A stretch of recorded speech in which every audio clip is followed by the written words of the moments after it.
Good afternoon, everybody. My name is Laurie White, and I'm the president of the Greater Providence Chamber of Commerce, so welcome to the Chamber. We are happy to be able to have this opportunity to host this very important public hearing with Stefan and his team and Bruce Katz from New Localism on the state's economic development strategy. We call it the 2.0 version.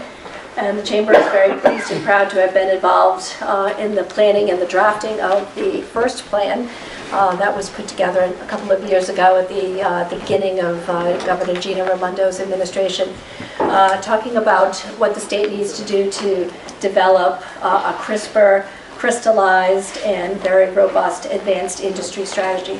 So here we are 4 years later, and it's time for the 2.0 version. So we're thrilled to be able to support this effort and to hear from all of you, and to also hear from Bruce and his team today about some preliminary findings that they have prepared and are ready to put forth, which shows a little bit about some of the successes that we have achieved in the 3 or 4 years since the first strategy, and also what we need to do to double down in the next 3 years to continue to improve our economy. So at this point, I will turn it over to our leader, Secretary of Commerce Stefan Pryor, who will take over the conversation from this point forward. So, Stefan. Marvelous. Laurie, thank you very, very much. Thank you to the Chamber for hosting us, and thank you even more for your partnership from the get-go as our administration has worked to assemble a strategy, implement it, find the legislative authority and the legislative resources to carry it out, and in every sense, Laurie and colleagues at the Chamber, thank you very much. I'm Stefan Pryor. I'm the Secretary of Commerce for Rhode Island, and on behalf of the Governor, thank you very, very much, all of you, for attending. This is marvelous turnout, and I think it represents a strong statement about how important we all feel it is to maintain our economic momentum, and how Rhode Islanders want to make sure that they have input on the strategy that will ensure that. We are pleased to be holding this meeting of the Economic Development Planning Council, which I'm officially calling to order. The Economic Development Planning Council was created by statute in 2014 for implementation starting in 2015 to create long-term economic development plans that administrations would carry out in concert with, of course, all the stakeholders in Rhode Island.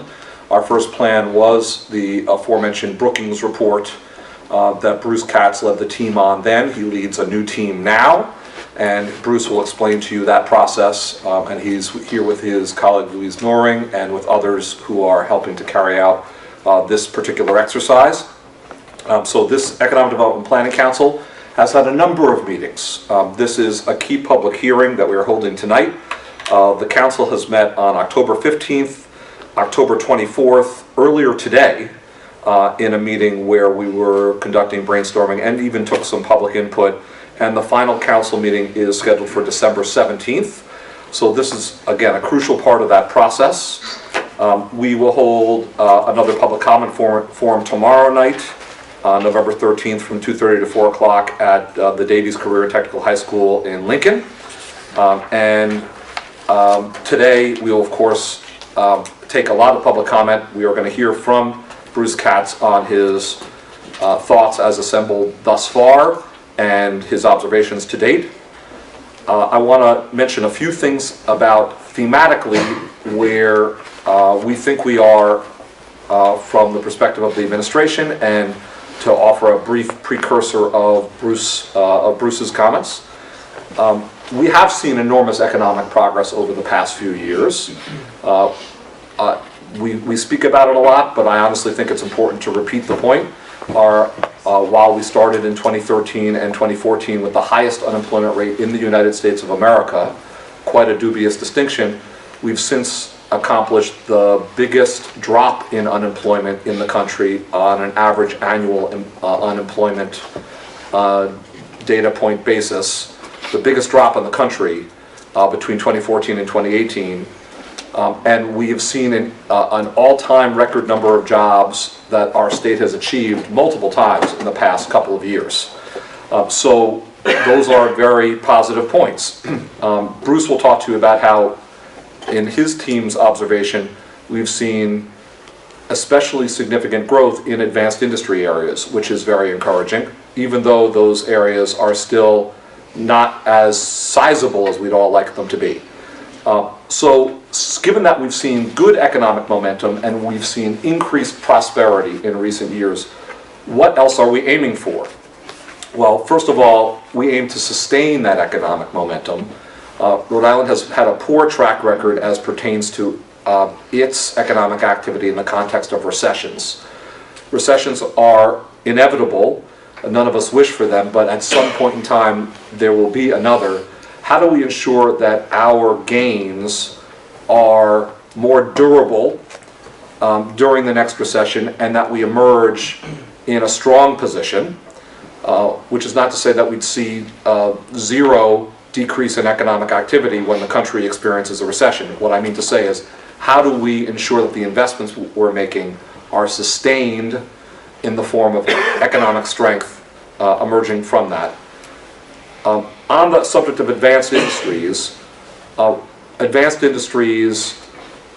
involve typically research as generated by a university or a medical center or another research center or locus or institution, emerging as industrial activity with the latest trends recognized in new product, new service, new economic activity, and often is export-oriented in its orientation.